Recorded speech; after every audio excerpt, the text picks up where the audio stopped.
Ate yo alipoota ekwata ku bawala abattibwa effulumye. Lipoota y'abasawo ku bawala abattibwa e Nankulabye, Kasubi n'ebitundu ebirala, emirambo ne gikumibwako omuliro effulumye ng'eraga nti abawala bonna basooka kuttibwa ne balyoka bakumako omuliro babuzaabuze enfaanana yaabwe. Enzita y'abawala bonna, omwogezi w'ekitongole kya poliisi ekinoonyereza ku buzi bw'emisango Charles Mansio Twine yagambye nti enfaanagana y'emu. Lipoota eraga nti basooka kuttugibwa olwo ne balyoka bakumibwako omuliro okubuza obujulizi. Twine yagambye nti emirambo gyonna gyaggiddwako endagabutonde nga bwe balinda abagenda okugitwala. Omulambo gw'omuwala omu Elizabeth Mutes ow'emyaka 21 ku Lwokuna nga March 18 gwaweereddwa abooluganda lwe ne baguziika ku kyalo Lushoosho mu disitulikiti y'e Isingiro, ate mukwano gwe Macklin Ahereza ow'emyaka 21 eyabula wiiki 3 eziyise n'okutuusa kati tekinnamanyibwa oba ye yattibwa nga February 23 e Nateete mu Kitoro Zone oba ye yali omulala.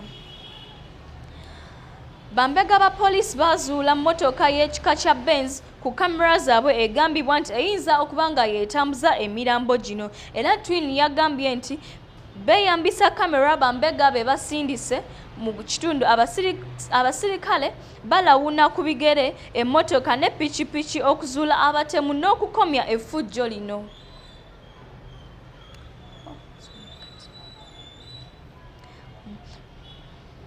Omukwanaganya wa poliisi n'omu ku baabulijjo mu Kampala David Mwebaza yabuulidde abakulembeze nti abatta abawala ne babakumako omuliro mu bbanga ttono bagenda kubakwata.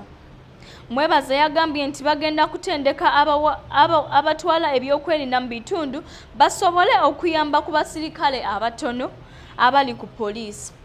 Wabaddewo n'okwemulugunya ku basirikale abakolagana n'abantu be baloopye ne babawa amannya ge baba baloopye. Ow'ebyokwerinda e Namuŋŋoona Godfrey Katende yagambye nti enkola eno y'emu ku nsonga lwaki abakulembeze abamu tebakolagana na poliisi. Ate ye kansala wa Rubaga North eyajja ku kkaadi ya Nuupu omulonde James Mubiru avunaaniddwa mu kkooti. Kkooti y'amagye esindise kansala wa Nuupu Mukomera lwa kusangibwa na byambalo by'amagye ebya UPDF. James Mubiru ow'emyaka 3 nga looya era kansala omulonde ow'omuluka gwa Rubaga North 2 yasimbibwa mu kkooti y'amagye e Makindye n'avunaanibwa okwambala enkofiira emmyufu egambibwa nti y'amagye ga UPDF. Mubiru abadde amaze ennaku ng'abantu be bamunoonya eyaleeteddwa mu kkooti eggulo ku Mande era n'asimbibwa mu maaso ga kkooti eyakulembeddwa Lt Gen Andrew Guti eyamusomedde omusango ogumuvunaanibwa. Oludda oluwaabi lugamba nti nga Novemba 18, 2020 e Nankulabye Mubiru yasangibwa ng'ayambadde enkofiira emmyufu egambibwa nti yabakwata mmundu ekikontana n'akawaayiro namba 164 akasooka mu tteeka lya UPDF akakolebwa mu 2005. Kigambibwa nti ekikolwa kya Mbiru kigenderera kubuzaabuza abantu ba bulijjo ng'ayambadde enkofiira emmyufu kyokka ng'erina kwambalwa ba UPDF bokka. Omuwaabi wa gavumenti Captain Ambrose Guma yategeezezza kkooti nti okunoonyereza mu musango gukyagenda mu maaso, n'asaba Mubiru asindikibwe ku alimanda agira ng'akuumirwa eyo bwe bakuŋŋaanya obujulizi obumumala. Mubiru omusango gwe yagwegaanye n'ategeeza kkooti nga ekiseera ekyo bw'atadde nga looya kyokka n'akkiriza okukozesa puliida wa kkooti eno eyaweebwayo gavumenti Magen Commander Mutugi Cyrus.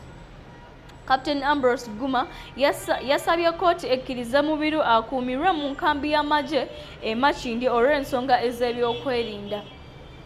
Guti yabuuzizza lwaki ono atwalibwa eyo ng'ate si mujaasi era Guma n'ategeeza nti kkooti baafunye ebiragiro Mubiru munnamateeka okumusindika ekitalya oba mu makomera amala kiteeka ebyokwerinda n'obulamu bwe mu matigga.